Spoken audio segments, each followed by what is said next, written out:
Amazon prime की web series तांडव को लेकर विवाद थमता नजर नहीं आ रहा है। उत्तर प्रदेश के बाद अब मध्य प्रदेश में भी वेब सीरीज के निर्माताओं पर केस दर्ज कराया गया है। राज्य सरकार में गृह मंत्री नरोत्तम मिश्रा ने कहा कि इस तरह की वेब सीरीज बनाकर हिंदू धर्म की भावनाओं के साथ खिलवाड़ किया गया है। मध्य प्रदेश के गृह मंत्री नरोत्तम मिश्रा ने कहा कि मध्य प्रदेश सरकार भी इस पर केस रजिस्टर करेगी। इससे पहले उत्तर प्रदेश में तांडव वेब सीरीज के निर्माताओं के खिलाफ केस दर्ज किया था। लखनऊ के हजरतगंज थाने के बाद अब ग्रेटर नोएडा के राबूपुरा थाने में तांडव वेब सीरीज के director, producer, actors Saif Ali Khan, Sunil Grover और डिम्पल कपाड़िया के खिलाफ मुकदमा दर्ज कराया गया है। इन पर धार्मिक भावनाओं को भड़काने का आरोप है।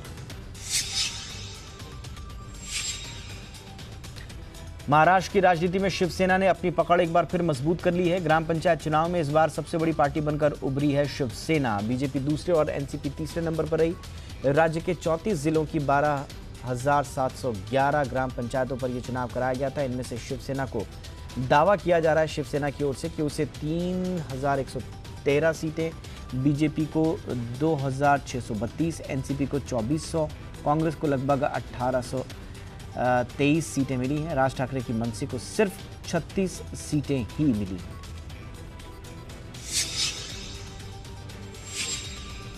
बिहार में बढ़ते अपराध की घटनाओं पर एलजेपी अध्यक्ष चिराग पासवान ने नीतीश सरकार पर सवाल खड़े किए हैं। चिराग पासवान ने कहा कि राज्य में रोजाना हत्याएं हो रही हैं, क्राइम का ग्राफ तेजी से बढ़ता जा रहा है। ये चिंता का विषय है, लेकिन राज्य सरकार इसे काबू में विफल साबित होती दिखाई दे रही है। चिराग पासवान ने कहा कि वो 6 महीने तक बिहार सरकार के कामकाज पर कोई टिप्पणी नहीं करेंगे, लेकिन अगर स्थितियां 6 महीने बाद भी नहीं सुधरी तो दोबारा अपनी बात को मुखर रूप से रखेंगे। उन्होंने कानून व्यवस्था का मुद्दा विधानसभा के चुनाव के दौरान उठाया था, लेकिन अब तक राज्य के हालात में कोई बदलाव नहीं हुआ है, ये आरोप लगाया गया। लोकसभा का बजट सत्र यानी कि संसद का बजट सत्र 29 जनवरी से 15 फरवरी तक आयोजित किया जाएगा। पहले चरण के भीतर 12 बैठकें होंगी और दूसरा चरण 8 मार्च से 8 अप्रैल तक होगा। इस चरण में 21 बैठकों का आयोजन किया जाएगा। ये जानकारी लोकसभा के अध्यक्ष ओम बिरला ने दी।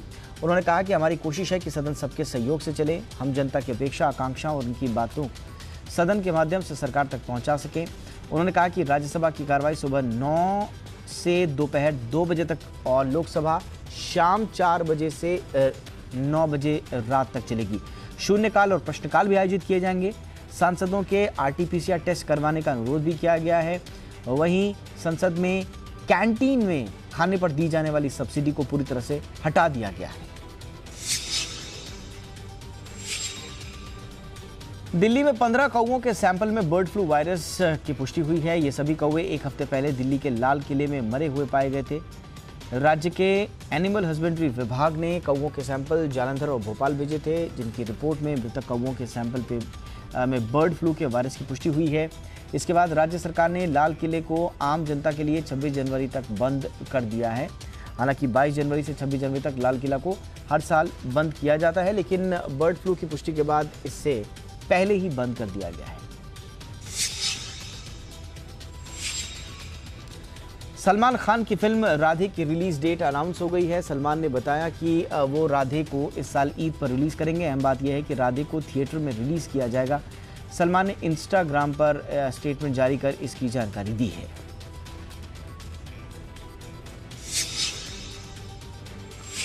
Scam 1992 the Harshad Mehta story से लोगों के दिलों पर छा जाने वाले एक्टर प्रतीक गांधी के अगले प्रोजेक्ट का सभी को इंतजार है। सूत्रों के मुताबिक प्रतीक ने पान सिंह तोमर फेम तिग्मांशु धूलिया की अगली वेब सीरीज साइन की है। ये सीरीज पूर्व इंडियन डिप्लोमेट विकास स्वरूप के उपन्यास 6 सस्पेक्ट्स पर बनाई जाएगी।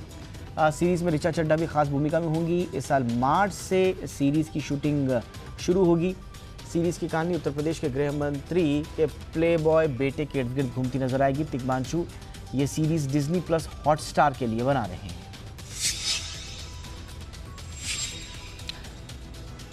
वेब सीरीज तांडव के विवाद के आंच मनोज वाजपेयी के शो द फैमिली मैन 2 तक पहुंच गई है। आज इस सीरीज का ट्रेलर लॉन्च होना था, लेकिन मेकर्स और streaming platforms Amazon prime video ने इसे आगे बढ़ाने का मन बना लिया है।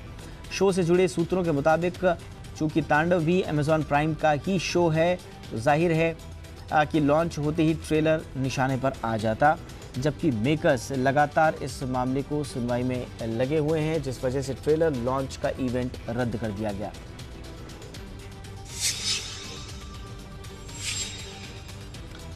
खबरें हैं कि दीपिका पादुकोण का ड्रीम प्रोजेक्ट द्रौपदी फिलहाल के लिए ठंडे बस्त में चला गया है। दीपिका इस फिल्म को प्रोड्यूस भी करने वाली थी, लेकिन अभी फिल्म के बनने के आसार नहीं है। दरअसल इस फिल्म को विशाल भारद्वाज निर्देशित करने वाले थे, लेकिन बात नहीं बनी। वहीं दूसरी तरफ दीपिका फिल्म 6 प्रोजेक्ट्स पर काम कर रही हैं और 2021 ही नहीं 2022 में भी उनके लिए व्यस्त साल रहने वाला है। हालांकि दीपिका की ये फिल्म पूरी तरह से बंद नहीं हुई है, मगर वो जल्दबाजी में कोरोना के स्केल और विजन के साथ समझौता नहीं करना चाहती।